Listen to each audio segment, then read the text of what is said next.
Olá, meus irmãos, paz do Senhor a todos, bem-vindo ao canal Voz Profética SP. O título da mensagem de hoje é Sansão, o obreiro fracassado. Sansão, o obreiro fracassado. Um obreiro que foi famoso pelo seu fracasso. Aproveitando, lembrando, irmãos, que se você é inscrito, deixe o seu joinha, deixe o seu like. Se você não é inscrito, você se inscreve, divulga, evangeliza com este canal. Dito isso, o tema está em Juízes 16, 21, que diz assim: Então os filisteus pegaram Sansão e arrancaram os olhos, levaram para Gaza e o amarraram com 2 correntes de bronze e girava ele um moinho. Amém. Irmãos, essa é a passagem. Juízes 13, essa passagem aqui, fala de Israel. Fala que Israel mais uma vez desobedece e Deus entrega Israel nas mãos dos filisteus por 40 anos. E aparece um anjo, Aparece um anjo, a esposa de Manoá, e fala assim: olha, você vai ter um filho. A esposa de Manoá era estéril, então seria um milagre. E o anjo fala: você vai ter um filho. E esse filho vai começar a libertar Israel da mão dos filisteus. Mas tem uma coisa: o seu filho, ele vai ser nazireu. Ele vai ter que guardar, não tomar vinho. O seu filho não vai poder cortar o cabelo e não vai pôr a mão, não pode pôr a mão em nada que é considerado imundo. Então o anjo desce e fala assim: olha, você vai ter um filho, ele vai ser nazireu, não bebe vinho, não corta o cabelo e não põe a mão em nada imundo. E aí a Bíblia fala que nasceu Sansão e diz que ele cresceu e o Senhor o abençoou. Irmão, Sansão foi um dos juízes mais conhecidos na Bíblia. Todo mundo hoje, se você, até quem não lê a Bíblia, quando você pergunta se conhece a história de Sansão, a pessoa conhece. Sansão ficou conhecido pela sua força, ficou conhecido de uma maneira ruim, pela sua desobediência, porque ele nasceu de um milagre, porque a mãe não podia ter filhos, e ele era para ser um futuro libertador, mas ele acabou no final da vida virando chacota pelas suas atitudes. A Bíblia mostra, irmãos, que os pais de Sansão não têm nada a ver com isso. Os pais dele eram uma família unida, eles acreditavam no Senhor, acreditavam em Deus, obedeciam às leis, às regras que Deus colocava. Tanto é que quando o anjo desce, o anjo não fala com um ou fala com o outro, ele fala com os dois. E é interessante que, quando acontece isso, o marido fala assim: olha, a gente vai fazer quer te oferecer alguma coisa para você comer, espera que a gente vai fazer um sacrifício para você, um holocausto. E a palavra fala no verso 19 que o anjo, enquanto eles estavam fazendo, eles estavam observando, olhando o casal juntos. Então a pergunta é: se a família era uma família unida, temente a Deus, tudo certinho, por que isso aconteceu? Por que Sansão fracassou? Em Juízes 14 está a resposta. Sansão começa esse capítulo desobedecendo os seus pais. Ele vai atrás de uma mulher filisteia e casa com uma mulher do meio do seu inimigo.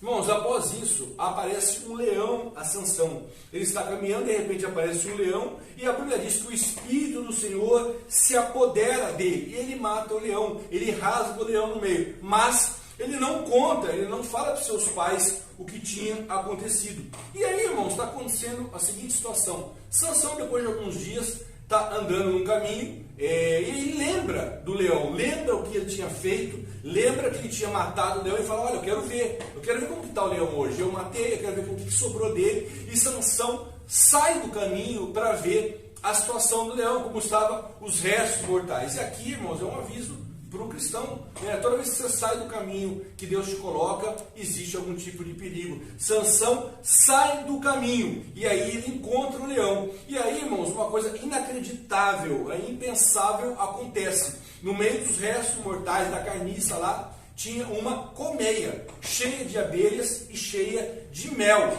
Tinha uma colmeia cheia de mel no meio do corpo do leão. Irmãos? E pior que isso, de sair do caminho, Sansão vai até lá, pega o mel, põe a mão lá e come deste mel. Mais uma vez ele faz isso e não conta para os seus pais quando ele volta. Se você analisar só esse momento, você vai ver que é uma coisa muito estranha. O doce estava no meio da podridão. O doce, o que parecia doce, estava no corpo morto. Era um doce visualmente, carnalmente, mas espiritualmente, sem dúvida, seria uma coisa amarga para Sansão. Por que amarga? Porque Sansão, quando faz isso, ele põe a mão em algo que era imundo, ele quebra o seu voto com Deus, ele quebra a sua aliança com Deus. E Sansão, igual nós, não era nada sem Deus. Sansão não estava preocupado, Sansão não dava valor para Deus. Ele recebeu um dom, ele recebeu um presente, mas ele não valorizou. Ele foi o único homem na Bíblia que recebeu esse dom de Deus, mas não valorizou isso. Gálatas 6,7 fala assim, Deus não se deixa escarnecer, porque tudo que o homem plantar, isso colherá. É isso que Sansão estava fazendo. Sansão agora não era mais um homem de Deus, ele era um ex-homem de Deus. Sabe por quê? Porque ele sabia que a santidade não era uma coisa opcional. Hoje eu quero, hoje eu não quero. Hoje eu vou ser santo, hoje eu não vou ser. Hoje eu vou obedecer. Não, ele sabia que tinha que ser o tempo todo. Mas, mesmo dessa maneira, mesmo agindo assim, Deus ainda era misericordioso com Sansão. Tanto é que em um outro momento, depois disso, o Espírito do Senhor vem sobre Sansão, ele mata 30 homens. Depois, uma outra vez, ele vem e 1000 homens vêm contra ele. E ele acha uma queixada de jumento no chão, e com essa queixada ele mata os 1000 homens. E quando ele acaba de matar, ele está exausto, ele está cansado. E ele fala, Senhor, eu vou morrer de sede, pelo amor de Deus, me socorre. E mais uma vez o Senhor ajuda ele fende a terra,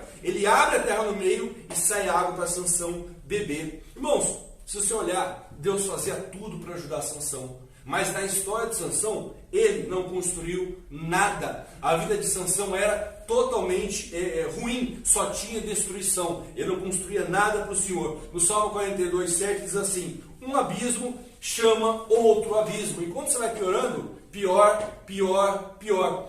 Depois disso, a Bíblia mostra que Sansão faz uma coisa até assustadora para um homem como ele, para um homem que apareceu da maneira como ele apareceu. Sansão vai até Gaza e lá ele se junta com uma prostituta. Irmãos, depois disso, você pode analisar, Sansão não estava mais aí para nada, não estava preocupado com nada, o coração dele estava endurecido, ele não se arrepende, ele não fala, pô, não devia ter feito isso, ele não está nem aí com seus pais, ele não conversa com o pai, com a mãe, né? E mesmo assim, Deus ainda estava com ele. A Bíblia mostra que cercaram Sansão, né? E a força do Espírito Santo, mais uma vez, veio sobre ele, cercaram Sansão. E ele fez o quê? Ele foi até os portões da cidade e arrancou os portões. Irmãos, eu fui pesquisar, esses portões, eles pesavam 3.000 quilos, 3 toneladas. E a Bíblia fala que Sansão foi jogar os portões em cima de uma montanha, em cima do monte. E ele teve que andar para fazer isso mais de 50 quilômetros. Então você vê que é uma coisa assim extraordinária, né? Só que Sansão não aprendeu a lição, não entendia as coisas de Deus. Depois disso ele conhece uma mulher chamada Dalila. Os filisteus conhecem Dalila, chamam Dalila, subornam Dalila, falam, nós vamos te dar tanto de dinheiro se você nos ajudar a pegar Sansão. E a Bíblia fala que Sansão está com ela na tenda dele, e ela começa a perguntar, e ele brinca, e ele finge que conta, mas não conta, ele fica brincando o tempo todo, até revelar o segredo dele. Irmãos, Sansão estava brincando, e é a mesma coisa que às vezes muitos cristãos, muitos crentes, eles fazem. Enquanto a gente está brincando, o diabo não está. O diabo não está brincando, o diabo não tem tempo para brincar. Os filisteus, irmãos, enquanto Sansão estava na tenda brincando, estavam lá de fora, observando, de plantão, esperando a hora para pegar Sansão, igual o diabo. O diabo está de plantão esperando a gente. 1 Pedro 5,8 diz assim, estejam alertas e vigiem, porque o diabo, vosso adversário, anda ao derredor, como um leão, bramando e procurando a quem possa devorar. É isso que os filisteus estavam fazendo, esperando. Dalila revela o segredo de Sansão, né? Dalila arrancou o segredo dele. A Bíblia fala que os filisteus entram, arrancam os olhos dele e raspam o cabelo dele. Irmãos, só 2 pessoas sabiam do segredo de Sansão, ele e Deus. Mais ninguém, só Sansão na terra e Deus. E aí acontece neste momento um dos versículos mais tristes da Bíblia, que é Juízes 16 e 20. Quando os homens vêm sobre Sansão, né, quando ela conta o segredo, quando ele acorda, fala assim, ó, retirou-se de Sansão o Espírito do Senhor. Irmãos, quando o Espírito do Senhor, o Espírito Santo sai, a gente sabe que ele entra, né? Sansão, ele foi usado depois disso como um palhaço. Ele foi brincar, os filisteus brincavam com ele. A palavra fala que ele, numa festa, onde tinha cerca de 3, 4 mil filisteus, colocam Sansão entre duas pilastras. E Deus, apesar de tudo, irmãos, mais uma vez, tem misericórdia, porque o cabelo de Sansão começou a crescer e ninguém percebia. Sansão faz o quê? Mais uma vez ele clama a Deus, fala assim, uma última vez, tem misericórdia de mim. Mas mais uma vez Sansão faz errado, porque ele pede errado, ele não pede por qualquer outro motivo, ele pede por vingança, ele quer vingar porque arrancaram os seus olhos. E Sansão derruba as pilastras e mata, segundo a Bíblia, mais gente na sua morte, né, do que na sua própria vida. Se você olhar a vida de Sansão, ele escolheu tudo errado. Ele escolheu andar sozinho, ele escolheu não entender, buscar o conselho dos pais, ele escolheu não se arrepender, ele escolheu não obedecer, Sansão escolheu não se consagrar a Deus, não orar. Então que Deus tenha misericórdia da nossa vida, para que não venhamos a cair no mesmo erro de Sansão. Amém? Essa é a palavra de hoje. Vamos fazer uma rápida oração. Senhor Deus, Pai de nosso Senhor e Salvador Jesus Cristo, graças te damos por essa palavra. Venha abençoar cada um que ouviu essa mensagem, Pai querido, e venha nos ensinar cada vez mais a andar contigo, entender a sua palavra, a tua vontade, nos arrepender quando erramos, Pai querido, orar e buscar a tua presença. É isso que eu te peço, em nome de Jesus. Mais uma vez eu lembro para vocês para se inscreverem no canal, divulgarem, ativa o sininho de aviso. Que Deus abençoe você, sua família, Deus abençoe o Brasil, e até a próxima, se Jesus não voltar até lá.